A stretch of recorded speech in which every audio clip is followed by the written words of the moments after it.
Mga kapuso, pila katagiya sang ido sa Leganes, Iloilo, ginasigurado nga natatap sang maayo ang ila hinuptanan agud hindi makapanghalit sa iban. Mga mapamatud-an nga nagsakit sang kasapatan mahimo mapreso sang 2 ka tuig. Ini ang gintutukan ni Kim Salinas.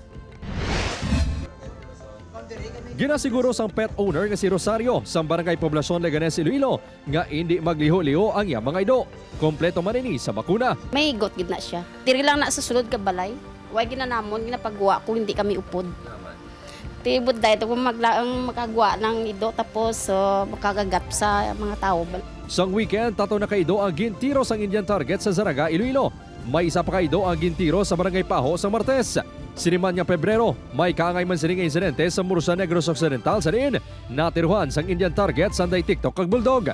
Nasaad sa Animal Welfare Act of 1998 nga mahimo mapasakaan sang kaso ang mga sospek sa pagpangabuso sa mga hinuptanan.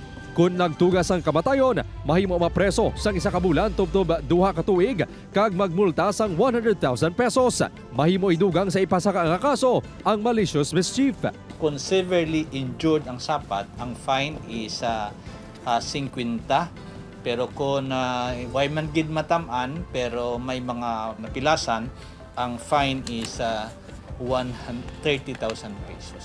Kung propiedad nimo, kung gin-damage na sang lain nga tawo, ang elemento sang malicious mischief is I believe presente na siya. Nobyembre 2024, sanggin pamatbata ng SK Chairman sa Barangay Blasco sa Pilar Capiz kag mga kaupdanan sini sa paglampos patay sa ido nga nakabitay. Nagpiyansa kag nagplead guilty ang mga ini rason nga nagdubo ang penalidad, nagmulta lang kag wala na preso. Apang ang layi, ang wala nagaproteher sa mga dog owners lang, kundi pati man sa mga nahalitan sang hinuptanan. Nasaad sa Anti-Rabies Act of 2007, ginakabig nga krimen ang pagpabaya sa ido kag ginapabayaan nga magliho-liho. Bisan wala sa sanghalitan actually, kaya ang pagbuhi per se sang ido, ginapinahan na siya, kaya dapat may higot na siya o kung nakakurong. Masaming problema naton sa barangay inang ang ido nga mabaho, wala balagi na tiluan, it is also a crime.